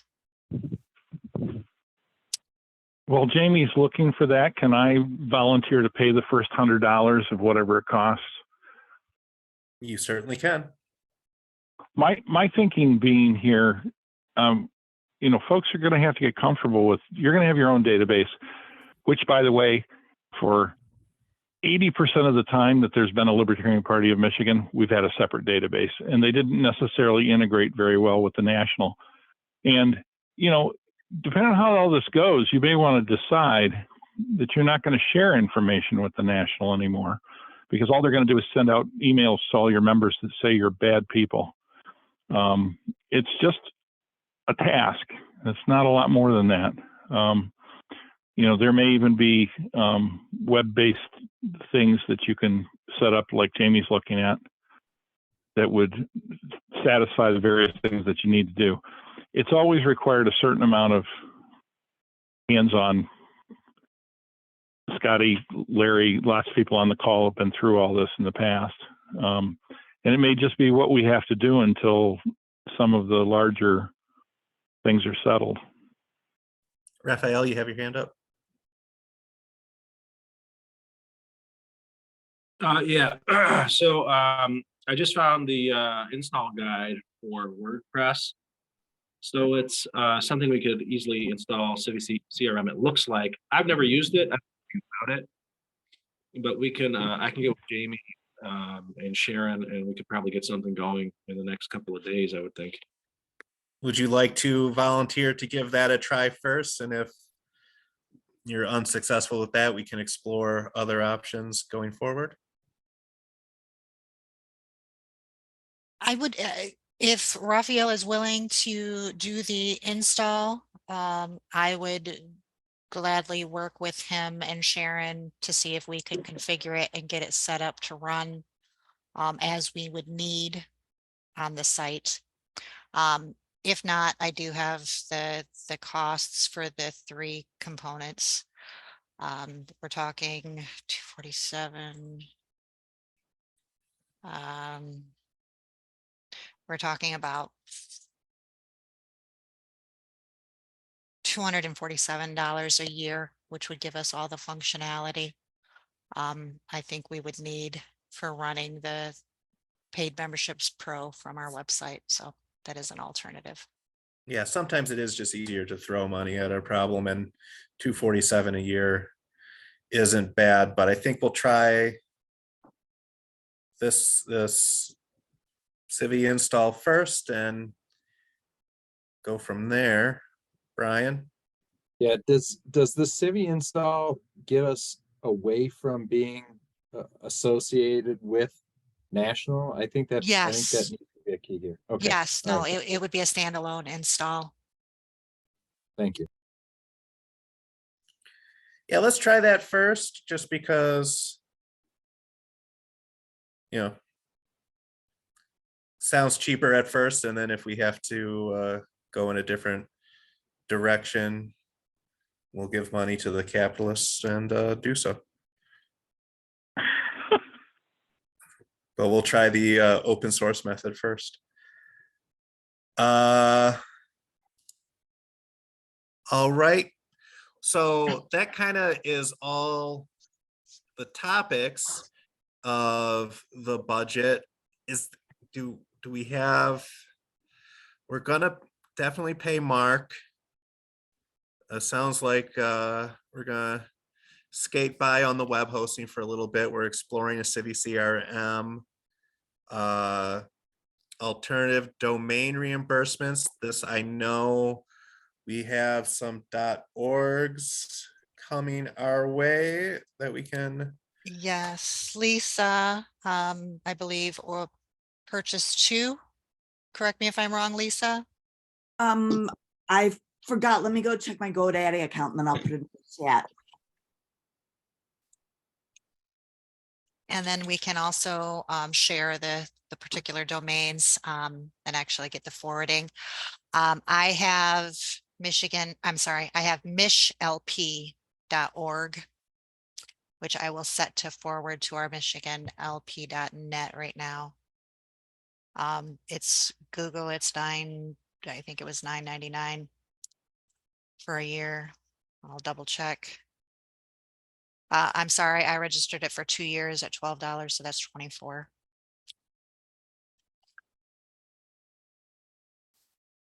All right.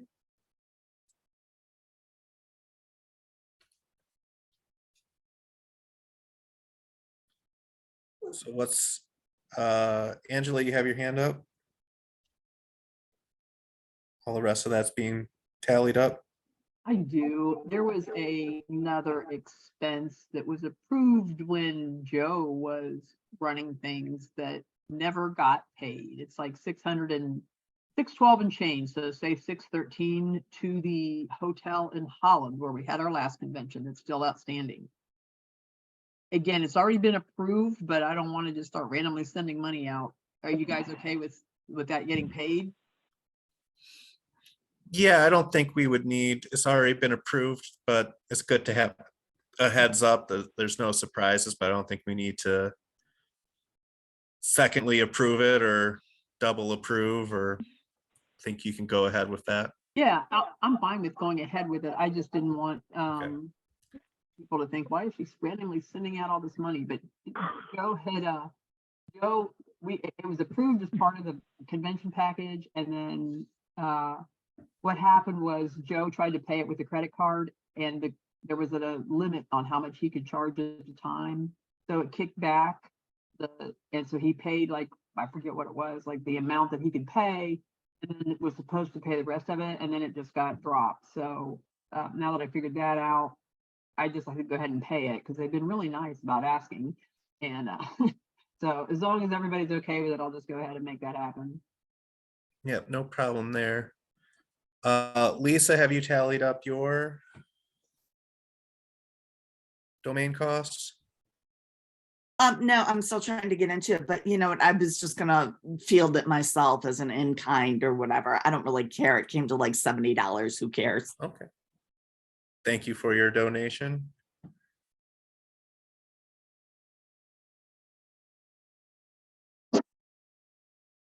MichLP.org now forwards to MichiganLP.net. Michelle? MichLP.org. I think the Michigan Libertarian Party will need an invoice from Lisa regardless as an in-kind donation with the amount.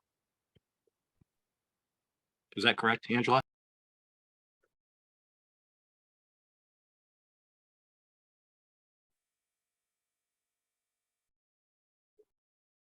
We'll give it just in case. Doesn't really need to be an invoice, just something that says, you know, she paid it and how much it was. That's all.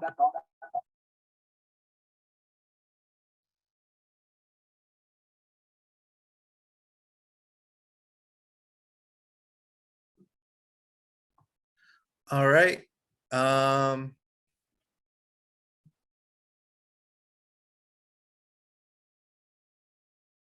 Is there a motion to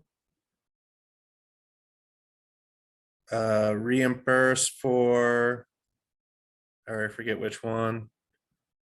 One of the first one, Jamie. Is there a motion to reimburse Jamie?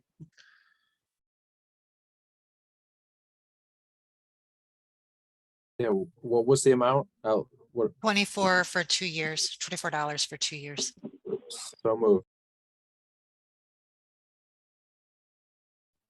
Second. Okay.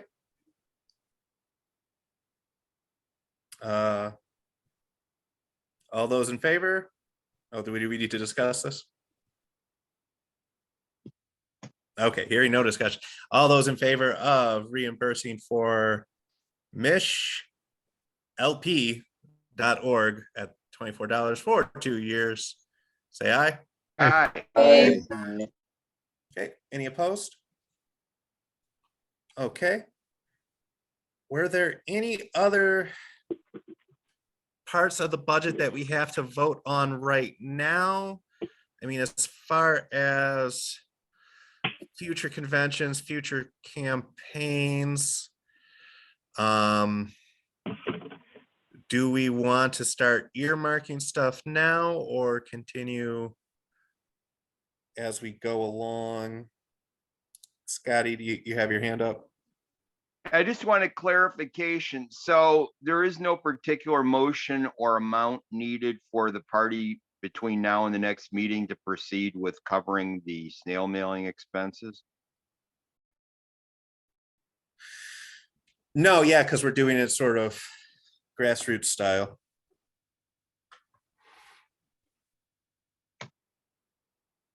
Yeah, I'll cover the cost of the labels and the printing, but if everyone could bring a bunch of stamps over, that'd be cool. Yeah, I think I have a bunch of postcard stamps. I think I might have blank postcards. I'm gonna just do it on a one sheet and just cut into fourths, so it's Okay. easier. All right. And everybody, just so that it is recorded, thanks to Lisa, we have MichiganLibertarians.org until January 31st of 24, MichiganLibertarianParty.org to the same date, and LibertarianPartyOfMichigan.org up until January 31st of 2025. So, luckily I think we should be covered through the Sino-Russo-Biden nuclear conflict.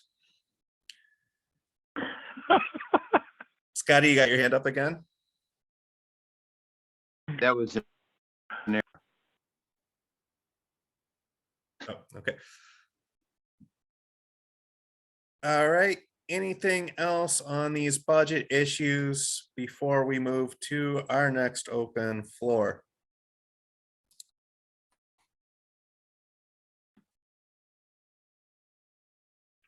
All right.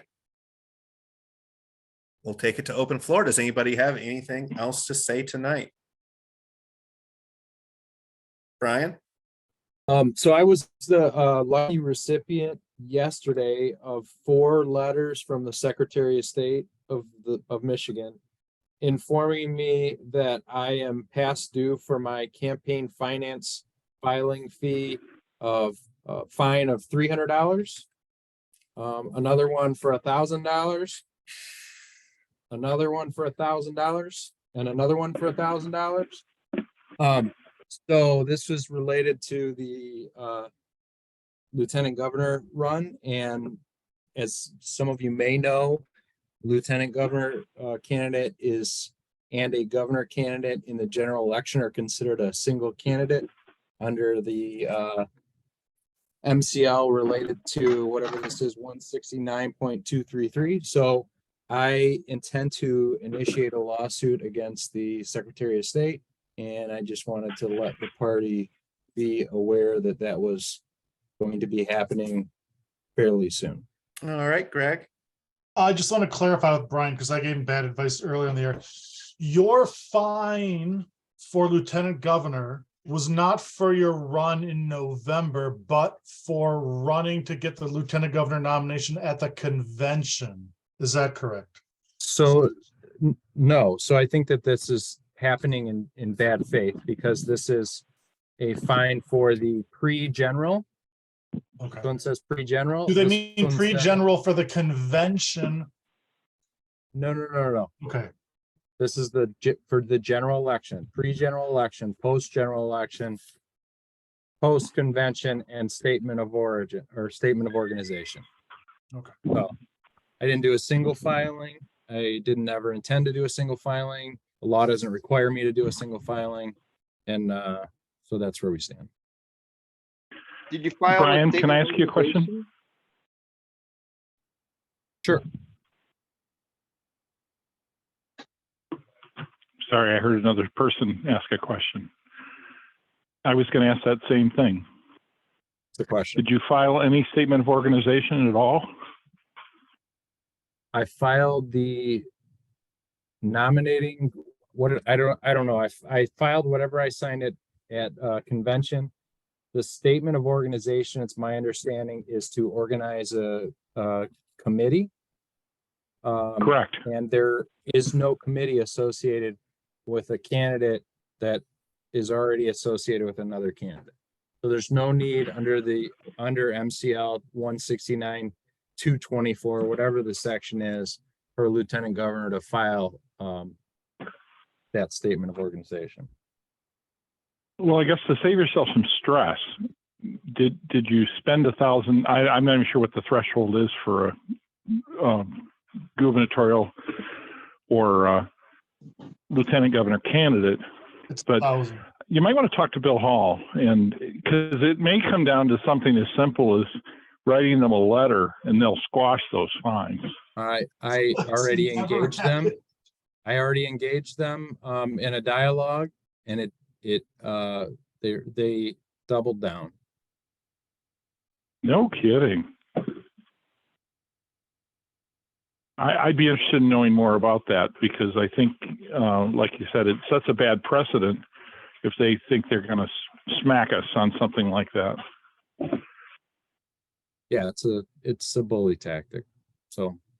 Oh, yeah, That's why typical. I'm gonna. So anyway, that was just kind of an FYI. Yeah.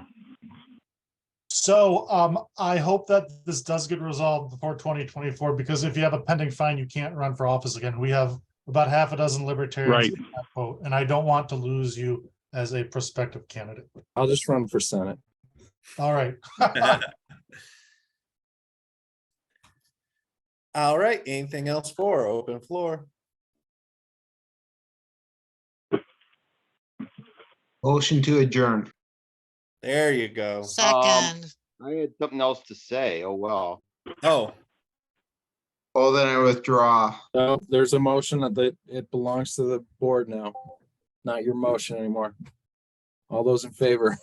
all right, all those in favor of adjournment? Say aye. aye. Aye. Any opposed? Point of information, Yes, Scotty. after this, will there be an executive session? There won't be an executive session, but there will be Chit chat. a chit chat. Coffee and donuts. All right. In that case, we are adjourned. All We didn't right. vote on it. Everybody said aye, We sure Oh. did. and then No, I think Scotty. interrupted the nays, and he was probably the only nay. Yeah, he never called. Have a good night, folks. Thank you.